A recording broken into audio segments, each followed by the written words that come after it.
Welcome to the My Relationship Fell podcast, where love life blunders transform into epic comebacks. Dive into juicy stories, face tough truths, and spark powerful transformations. And now, with this week's episode, your host, Bryan Power. Hey everybody, welcome to the My Relationship Fail podcast. I'm your host, Bryan Power, and I'm on a mission to help save as many relationships as possible. Today, I've got a guest that's going to help us do just that, Laura Richards. Now, Laura is a podcaster, speaker, author, and coach dedicated to empowering women who are in midlife crisis, who are healing from a relationship with the nice guy.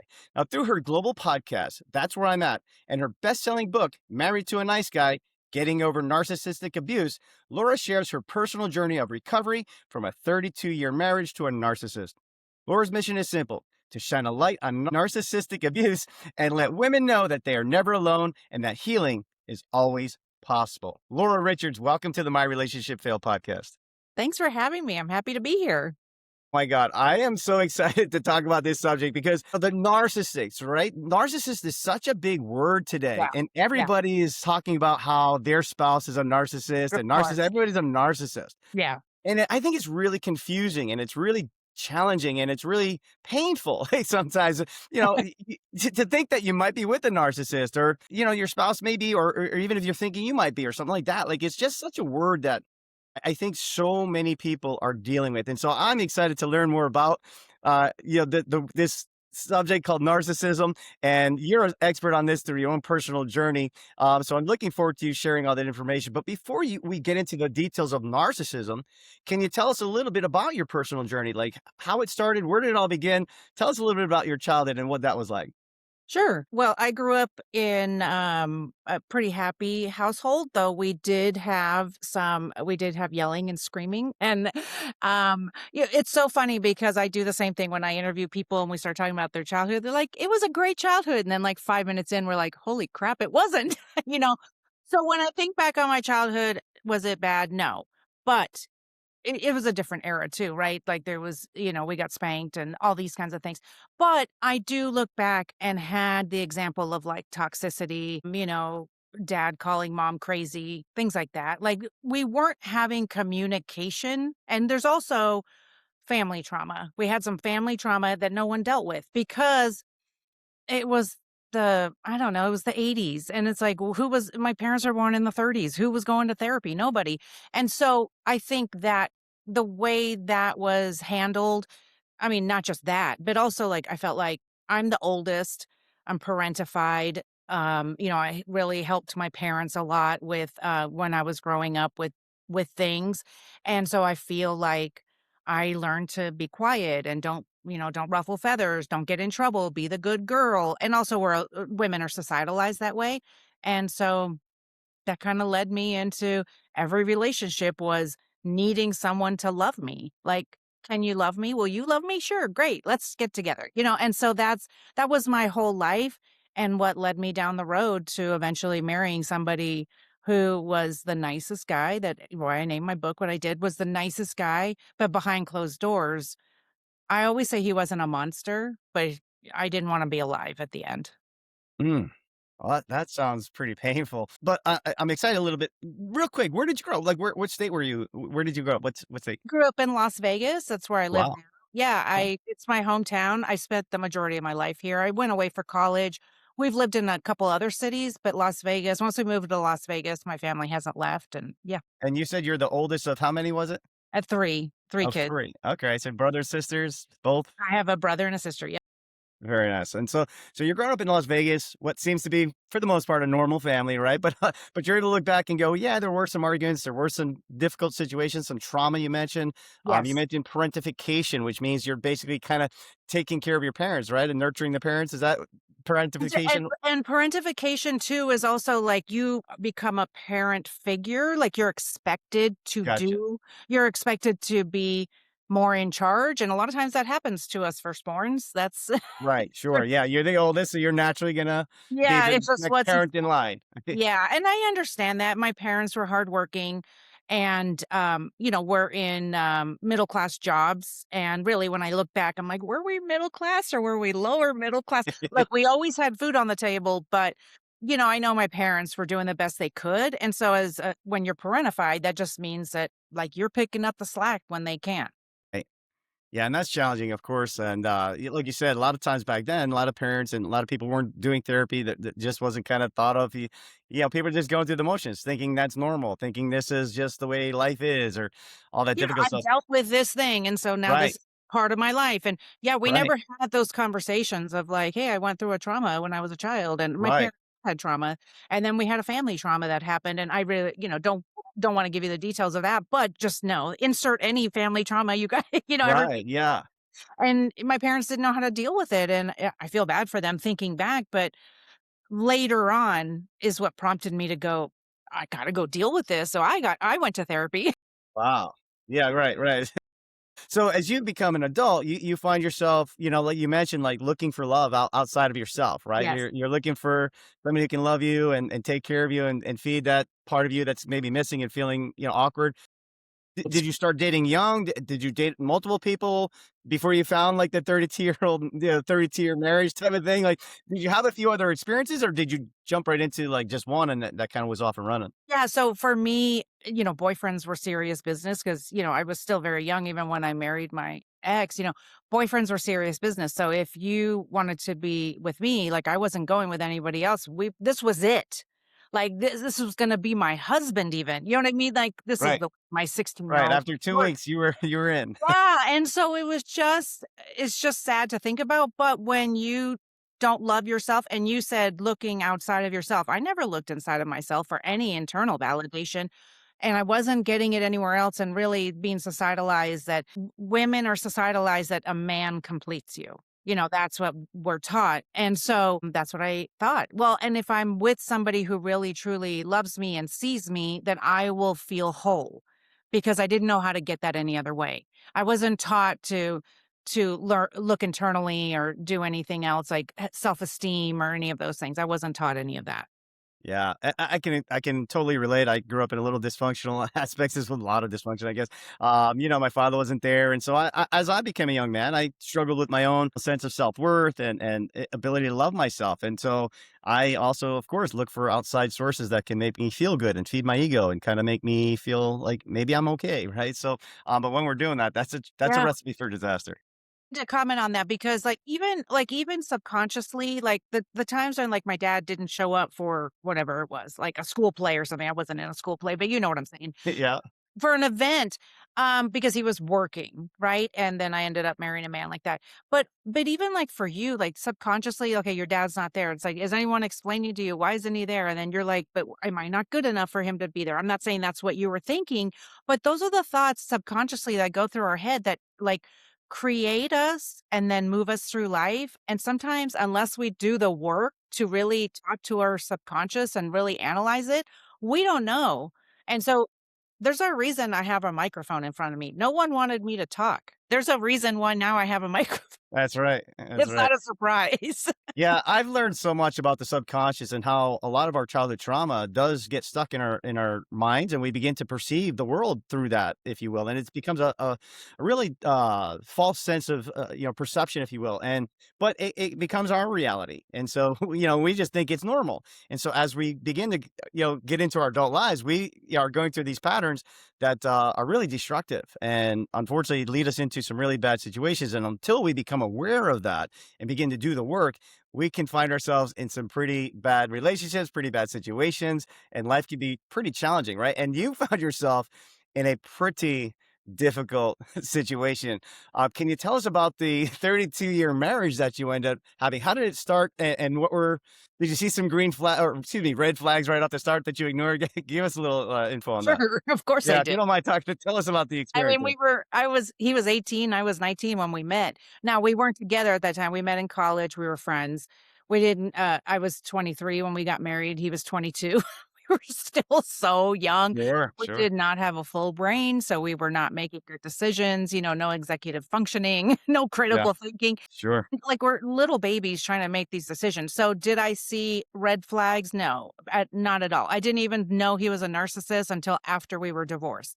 And it's very common because I was fully brainwashed and in a fog and an abuse fog, and I was in full survival mode.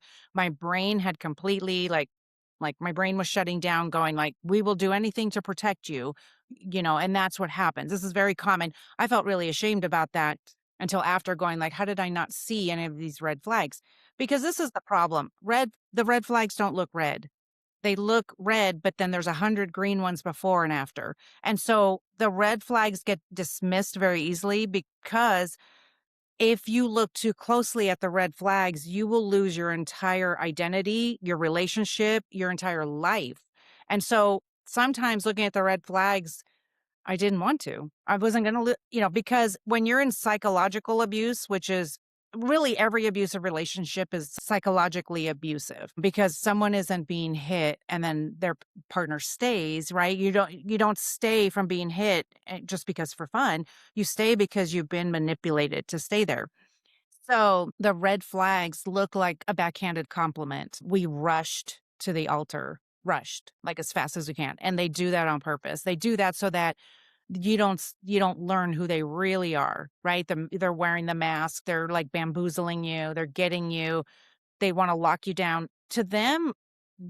And to them, marriage is not like, I love this person, I'm going to marry them. No, it's like the ultimate trophy of like, how far can I bamboozle somebody? And I do not speak kindly of them at all, just so you know. None of this will be shown. They will not be shown any love in any of it. Because Yeah. listen, we've all been through trauma. My ex has been through trauma. I know why he's the way he is. But instead of going to therapy, he's decided to abuse people. And so I don't have empathy that way. And a lot of women stay stuck because they are with their partner and they're like, oh, they have this childhood trauma. Yeah, I can hold space for that 6-year-old little boy who needed his mommy's love because narcissists are often born from emotional neglect. I don't hold any kind of empathy for the grown ass man who decided, hey, let me just abuse people instead of getting help. Because a lot of us, like you and I just said, we've been through dysfunction in our family. We're not going around abusing people. And Not on purpose for sure. well, of course. Can I ask you that though? Like, does the narcissist do you think they know that they're kind of abusive, or like what's the difference? Because so many Yep, people, so many people hear they're narcissist. I've been called a narcissist, right? And like, of I'm not a course. narcissist. I feel like I'm a pretty good guy, whatever. Like Right. not a nice guy. But, like how do we distinguish that? How do we know the difference between a true narcissist and somebody who has narcissistic traits? Because right, a lot of people have So narcissistic we traits, do, but of it doesn't course. mean they're full-blown narcissists. And Correct. And so, also, can you yeah. explain that a little bit? Sure. I mean, Yeah. it all comes down to intent because, yes, we all, like human beings in general, are narcissistic because we're thinking about ourselves. But my intention in the morning is not who can I abuse and manipulate today. Right. So Right. it really comes down to intent. What are they doing? What are we doing? So it's that behavior. It's look, their words and actions don't match. So it all comes down to their intent. And do they know what they're doing? Yes, because they don't abuse everybody. They only abuse the target. And so my kids thought they had the most wonderful dad because in the house, I was the target. And that's why my book is named Married to a Nice Guy, because everybody else thought he was such a nice guy. And so that is the facade. At home, they take off the mask and you get to see who they truly are. And so they very much know what they're doing. They very much do. So essentially, they're putting on a mask in front of everybody else, and kind of treating them in a different way. But behind closed doors, you're saying that nice guy image becomes more, I guess, for lack of a better word, sadistic in a sense, right? It's more they're punishing you for things in a different way, though. It sounds like. How would you Yeah. recognize that? Is there signs? Is there a way to kind of tell that?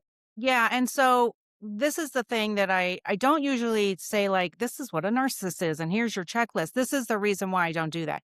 Because women, okay, so the majority of narcissists are men. So this is why I speak women and men and it's very heteronormative. Please feel free to switch it up as you wish. But the majority of women will be like, oh, he doesn't meet all the requirements. So I guess he's not a narcissist. That is not what you need to do. You need to do like what I did at the end before I even knew. I said, am I doing this for the rest of my life? Because I don't even want to be alive. And I don't even think he likes me. And he doesn't, at the end, he wasn't talking to me. He was ramping up his relationship with a girlfriend and all these kinds of things. And you go, is this what I'm doing for the rest of my life? So you need to look at your relationship, any relationship, and narcissists are everywhere, but any relationship, look at your relationship and say, if nothing changed, and they won't change. So if nothing changed, could I live like this for the rest of my life? And that's what I had to ask myself because I didn't know what a narcissist was. I didn't know any of this stuff. I just knew I couldn't survive that way. So we don't do a checklist. I have that every single day in my DMs, in my coaching. I don't know if he's a narcissist. I say it doesn't matter. How are you being treated? What is your relationship? Do you have a partnership? Right? When we're talking about relationships failing, right? Do you have a partnership? Right. Because I did not have a partnership. I had someone who it was all their way or the highway. It has to be their way or you will be punished. And now I wasn't punished physically, but I was punished by the silent treatment. This is what they do, the silent treatment, calling you names, things like that. You know what? And physical abuse can also look like they throw things near you. So I had Mm. things thrown next to me. Mm. That's physical abuse because they're going to tell you you're next. And so when when narcissists say like, "Oh, I just couldn't control myself." Yeah, they could because they didn't throw it at your face. They threw it at the next to Mm. you. They have control. And they're not doing it to outside people either. No, They're they are doing it not. right. No. So they know how to control themselves. Yes. They just do it. They choose not to with Yeah, you. It sounds like, yeah. exactly. So there's always a target. And then sometimes, like women, sometimes they say that when they started abusing the kids, maybe even just verbally abusing the kids, that's when they decide to leave. And I just want us to get as women to a point where we feel that way about ourselves, that we are worth enough to say, like, I don't deserve anyone talking to me that way. But sadly, because of many of our childhoods, we were brought up that way. Maybe we weren't taught to love ourselves and to set boundaries. So I did not have any self-worth and I didn't have any boundaries. And so I was the perfect target. I was perfect for that. Yeah, I think that's what happens, right? So many of us are not growing up learning to love ourselves. We don't understand boundaries. We don't really understand what a healthy relationship to ourselves is, let alone healthy relationship to other people. And sometimes, and that gets really clouded. And so we're going off again this somewhat traumatized perception Yes. that leads us into unhealthy situations. And unfortunately, some of us will find ourselves in a really difficult situation with a full blown narcissist that can really destroy life over time. Now, you spent 32 years in this, and you said that you really didn't realize it until it was over. So Yes. it was just a pattern that you were kind of comfortable with, had become accustomed to. Is that right? That's it. Look, we don't blame for abuse, but we do look at our patterns. And so I had to say, like, why do I keep showing up to the circus and why do I keep choosing the clowns? Or why do they keep choosing me? Right. Because there's patterns, and so what it was, bottom line was I didn't have boundaries and I didn't love myself. So I was letting anybody do anything. Now, this was not just in my marriage. I also had friendships this way.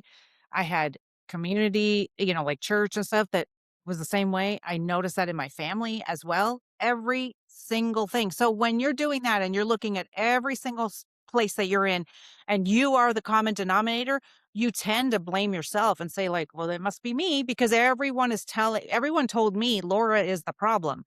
But the people who were saying that benefited from me not having boundaries. And so when I started having boundaries, people were like, "No, we don't like that's this version of you doesn't work. It Right.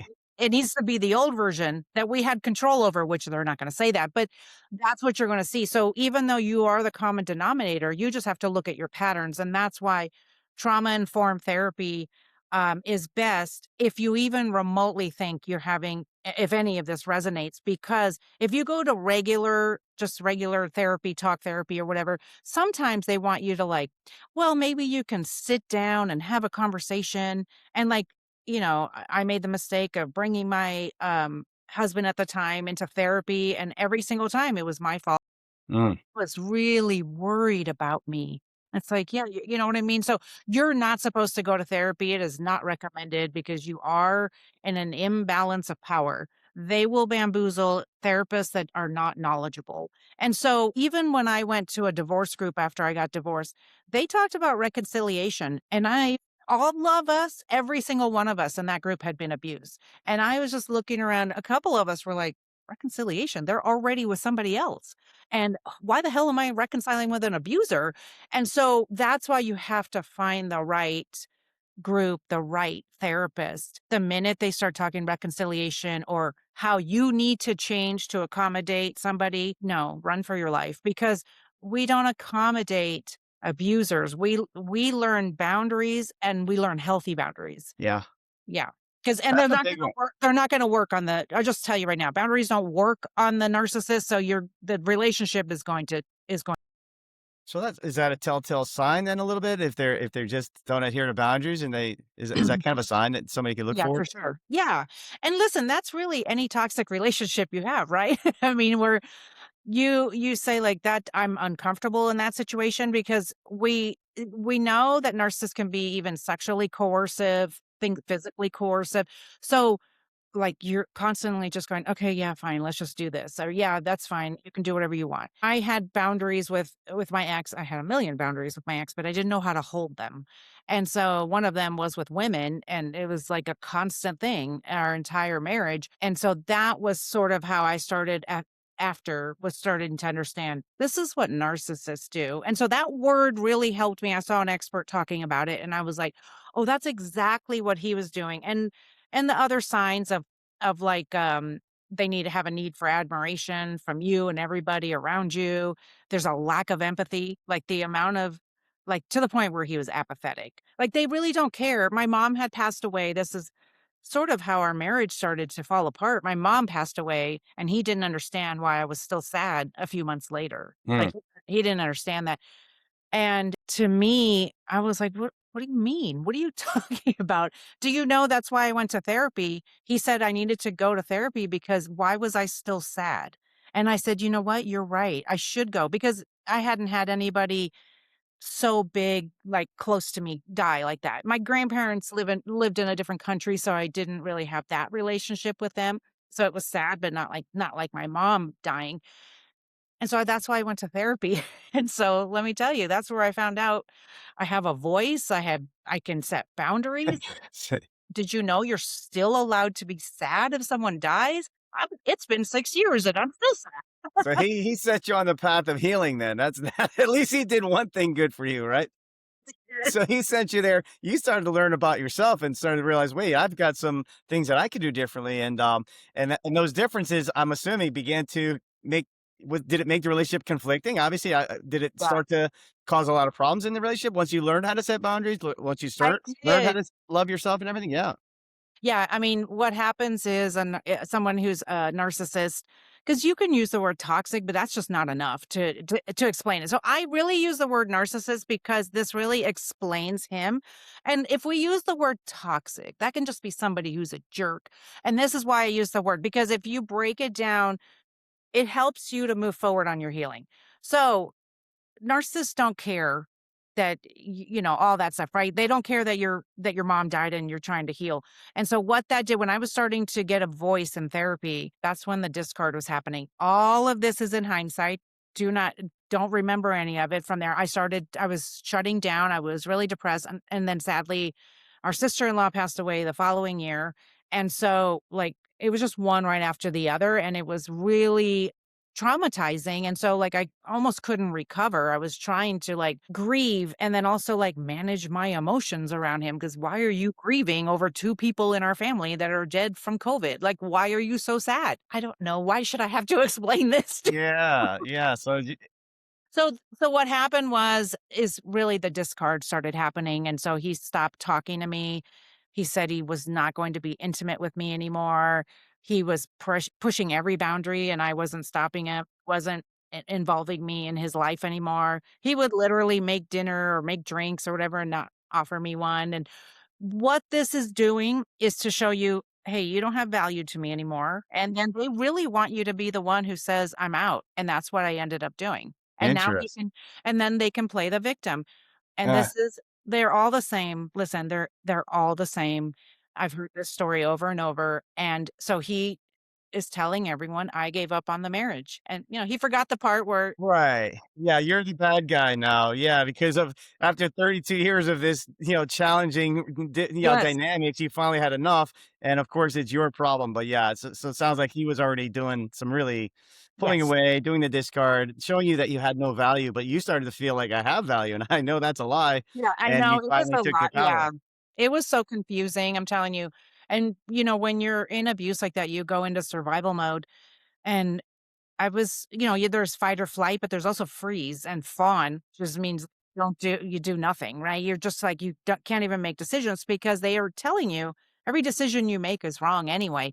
So when we did get divorced a few months later, when I was not actively being abused, I started to get clarity, and I was like, "Wait, are those, like, my thoughts and feelings? Like, they're not his anymore."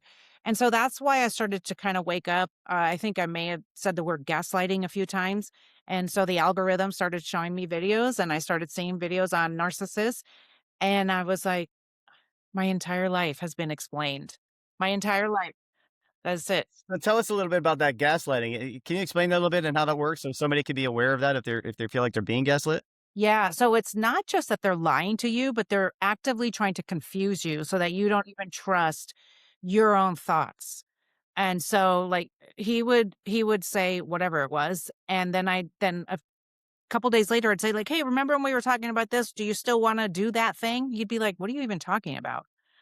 And anything, like, if he would call me a name, I'd tell him not to do that, and I said, "And I've told you this before, like, I literally don't like it when you call me name.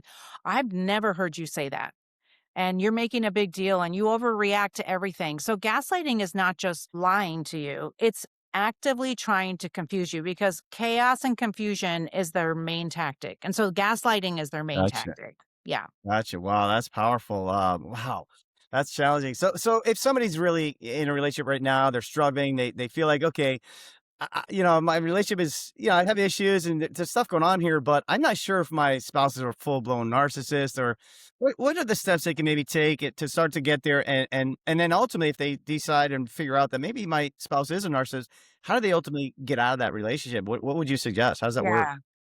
Yeah. Well, it's not easy, but I do have tons of resources on my website. I have people who are doing better work, not better, but different work than I am. We're all doing good work. But I wasn't in physical danger, so there are women who have created escape plans. I have people who can help you financially, even if you're just a stay-at-home mom. And I say the word just because some people are not, they don't have any other finances. So that's what I mean by that. So I have tons of resources for you. But I would really look at the relationship. If you feel like you are depressed, you don't feel supported, things like that, I would definitely start with your own therapy. I would not go to marriage counseling because you've probably tried it in the past. And number one, they either don't want to go. Mine told me he didn't have anything to work on. So if I had a problem that I should go to therapy, and I was like, fine, I will. And that's where I found my voice. Thank you very much. So I would definitely go to therapy and possibly find someone who will talk to you about trauma informed therapy because they're not going to put narcissists in their, like in the information there, but trauma informed PTSD, anything like that will help you, have a discussion of saying like, I don't know if I'm in emotional abuse, but I just know I'm not supported. And so to have a discussion, okay, to have a discussion and then just go from there and check out resources, talk to people maybe who have struggled with the same thing. I started talking to my friends and I found out all of them had been in abuse, and not until I left my marriage did I know that because we don't talk about it, and that's why I started talking about it, was people should know that everyday people like you and me are on the street, and we may be in a decent relationship now or a really good marriage now, but a lot of my friends had been in abuse, and I didn't Yeah. know. Yeah. So the first step really, it sounds like to me, is number one, just go for yourself to get help. Don't really work Yes. on like, couples therapy type of thing. And would a narcissist go to therapy at all? Like it sounds like you guys went as a couple, but like, would they suggest going on their own and be like open to that? If somebody, suggested, hey, maybe you should go on your own, would they even be okay with that? Or would they manipulate and say, maybe go a few times and that, like, how would that might work? Right. Yeah, I mean, number 1, if they do go, wow, pigs will be flying. But if they do go, most likely they will get dismissed from therapy within a couple of sessions because they have bamboozled the therapist. There's nothing wrong with them. So our last therapist, this was like before I filed for a divorce. Our very last therapist said that he was very handsome. What did I have to complain about?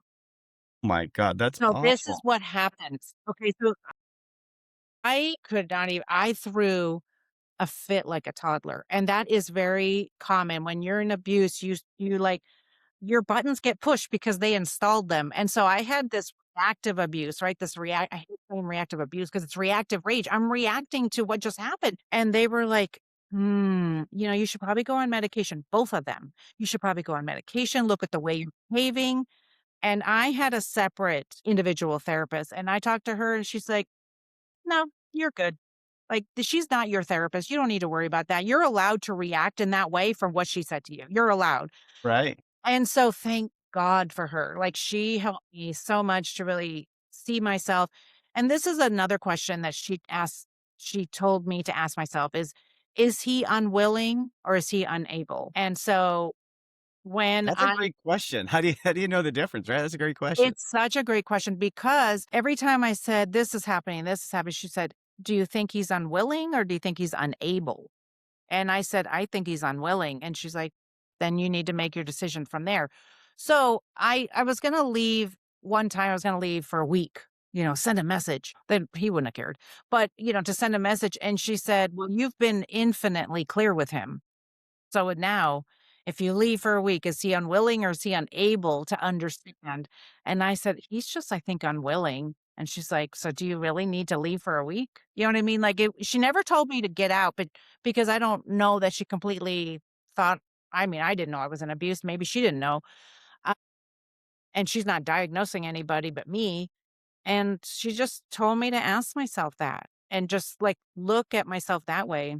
So, yeah, so it's very dangerous. The National Domestic Violence Hotline does not recommend you go to therapy because oftentimes they will walk in, you guys will walk into therapy, you sit down, and like this is what always happened to me. Immediately, he'd be like, oh, I'm so worried about Laura. I feel like she's going crazy. Mm. Yeah, I was going crazy. I was being gaslit by a crazy person. Right. Yeah. Like we're here for her because she has issues, and I'm Yeah. just here to kind of support as the loving I'm spouse so here. supportive, yes, and Yeah. so yes, was I crazy? Yes, I went on meds many times, and it was a lot of times it was my fault. Was I crazy? Yes, because he was gaslighting me, so I truly thought I was crazy. That was one of my options was, I think I might go check myself in somewhere because I feel like my mental health is, like, lacking because I'm like, how am I forgetting so many things? How am I not understanding things what that he tells me or I tell him and he goes, you're so hard to understand. I don't understand. What is wrong with you? And I'd be like, I don't know. What is wrong with me? Wow, that's challenging, and whew, what a journey for that experience. Right. That's incredible. So, looking back on all this, I mean, obviously, if we could do it over again, we'd like to avoid a lot of this stuff. But obviously, you turned, what was very challenging marriage, 32 years of struggle and everything else, and you've come out of that now, and it sounds like you're thriving, and you've turned this into something great. And I love that. I love the idea of failure can be our best, best experience ever because it can launch us into some greatness. And so I always love to talk about that's why I always talk about my relationship fail because sometimes it takes failure to have success and to learn and grow from that. And so looking back, obviously wouldn't want to go through it, but would you say like the journey, how much has it taught you? And then now it's led you into a practice so full on, can you tell us how you eventually we know you got out, but like what did Yeah. that do to challenge you to want to make a difference and kind of get you to where you are today? Yeah. While I don't wanna do it again, I wouldn't have my kids and my granddaughter, so of course I would do it again just for them, and they were the best thing that came out of it, and I've broken the family patterns, my children are healthy, we have a beautiful relationship, and so I would do it all again for that because the cycles have been broken in my family, and so end of story. My granddaughter will never know this kinda thing, she will be free and loved and understood and all that stuff. And it's me, my daughter, and my granddaughter. We're all the firstborn daughters. So good luck to everyone out there. It's we're Right. we're like these strong women, right? Yeah, right. So when I got out, I was being told, I was like, "Hey, I think I was in abuse." And I like, it's Yeah, like, right, right. and so I started talking about it. I started making petty videos on social media, and I started just talking about it, going like, "This is what happened to me, and this is my journey, and whatever." And people literally sat me down and said, "You need to stop talking about it, and you need to stop calling it abuse." And I actually thought about it because these were people that I admired, and I thought about it and I was like, should I? Should I not talk about it? But then, because, our first thing that we go into is shame. It's just a human reaction. I was ashamed that I didn't see it. I was ashamed that I didn't realize what was going on. How did I miss all this? How did I not see what was going on in front of my eyes? But it's just shame, and we're in survival. So, of course, our brain is protecting us. And I didn't want anyone else to feel that way. And so I said, forget you. I'm going to talk about it. I picked up a microphone. So first, I just started doing stuff on social media. And then after a while, I did a lot of healing. Like I couldn't, well, I wanted to heal overnight. I'm, Of firstborn. course. So of course, I Yeah, wanted to heal overnight. Like, can we just get this over with? right. But instead, I just went to every class I could think of. I listened to every YouTube and podcasts and anything I could get my hands on. And with that, I was like, I want to talk about it. I'd love to talk about it. And I was never allowed to do that, really in my family and in my marriage. And so this person, I always say, is only 3.5 years old. I've never been this person before. I have never been this outspoken. I speak out on every kind of abuse, and I talk about it all the time. People go like, "Whoa, what was that?" It's like, "Oh, well, this Yeah, is who I am," because you never know what I'm going to do, because even I don't know who I am, and that is okay. We're still trying to figure ourselves out, and I'm okay with making mistakes. I never lived a life where you were allowed to make mistakes. You always had to be perfect. And right. so, and we know, like you just said, when you fail, it actually helps you grow. It actually helps your brain grow. And if you want to live a life where you're 80 years old and still have your wits about you, like start failing at things, go try new things and fail at them, because that's how your brain actually grows. And so I'm okay with failing. I'm okay with trying new things and sucking at them, because I know that it's helping me. And I don't know, I just have a lot of fun. I live a life of freedom and joy. And that's not saying life is perfect. I'm just saying I'm allowed to walk through this world with joy, and I do. Yeah, that's awesome. And so now and you started a podcast as well. So you've been doing that for a while. And what's the name of the podcast again? It's That's Where I'm At. Is that correct? That's where I'm at. Just talking about the things that society has told us not to talk about. And so, why I named it That's Where I'm At is the women behind me, I can pull them forward, and the women in front of me can pull me forward. And that's, I would say to a friend, well, that's where I'm at. And then one day I go, wait, is that something? I And like that. I because like it was something. And so we talk about everything. It's kind of turned into the narcissist show, which is just fine. But we've talked about every kind of grief and sexual abuse and everything, because we've all been through something. And even if you haven't, you'll probably get a nugget out of it anyway. Right. Yeah, that's the same here. Like I like to talk about all those subjects, anything that deals with trauma and some of these situations that are difficult, that are challenging us, that we need a lot of healing from. And it's trauma based type stuff. But so and then you wrote a best selling book. Yes. So tell us about the book. Yeah, the book was my journal entries of like when I was getting divorced, and then as I was healing. So it's, I think, about a year or so worth of my journal entries, and then I kind of wrote a chapter around them. And I wanted to show the real version of healing, where some days it was sunshine and butterflies, and other days it was like I was in the ditch. And I wanted people to know this is normal, because it's very much like a scribble. Like, even though you're going forward, but you're also go backwards and forward and back. And that's normal, and I want to normalize healing, mental health, all that. I want it to just be conversations that we have. My generation, Gen X, right? It's like, that wasn't something you sat around talking about. So, you know, Yeah, I love it that we can discuss these things now, and this is a new thing that's out there where people are open to this type of stuff, wanting the healing. Like, to me, like, who doesn't want to heal? Like, I'm sorry, there's lots of people who don't want to heal, because that means you have to change. And right? that's also why when you start healing, sometimes people don't want to be around you anymore, because even if they didn't benefit from you having no boundaries, you're doing something that makes them look at themselves, even though you're not telling them that. You're not saying like, Bryan, get to therapy. Like I never said that to anybody. I just would say like, oh my gosh, this has been so healing, whatever. And just some people just started like not being in my life anymore. Cause like that doesn't make sense. Like, Yeah. why would you do that? And so do you work with people one-on-one? What does it look like in your practice? So how can somebody work with you? What can they maybe experience and expect if they decided they need your help, Yeah. and what would that look like? So I have a few different options. I have a group. It's called the Nice Guy Recovery Community, and it's free to join. And then you can upgrade and do lots of other things, but it's free to join. So I do group coaching inside of there. I also do one-on-one coaching, and I only work with women. I'm sorry. I have lots of resources for men if you need them, but Yeah. I only work with women. And then I also do DM coaching. Some people don't want to talk to me, some like physically talk to me or like see me on Zoom or anything. So I actually do DM coaching, and you can actually sign up a month at a time, and you can just message me as much as you want and we'll just chat back and forth. If you need support, I have a lot of people who I give them support in whatever they're going through, but we go through things. We learn about boundaries, we learn about self-esteem, the major things to move us forward. Yes, we do kind of talk about what's going on. Some women are still in it, going through it, like they're divorcing. So we all support each other. That's what I love about the group coaching is that everyone helps each other. It's Yeah. great. Do you recommend once that you kind of get out of the narcissistic relationship that you really never have contact with the narcissist again as much as possible? Is that I've heard that before, right? Once you break up with a narcissist, like you should never, go back at all because they can suck you back in type of thing or whatever. Yeah. Is that something Oh, you they for recommend? sure, yeah, they for sure can. Well, listen, we're in a trauma bond. The person who was abusing us is the person who used to soothe us. So our abuser and our soother is the same person. We get chemically bonded to them. So now you're going to be withdrawing from them.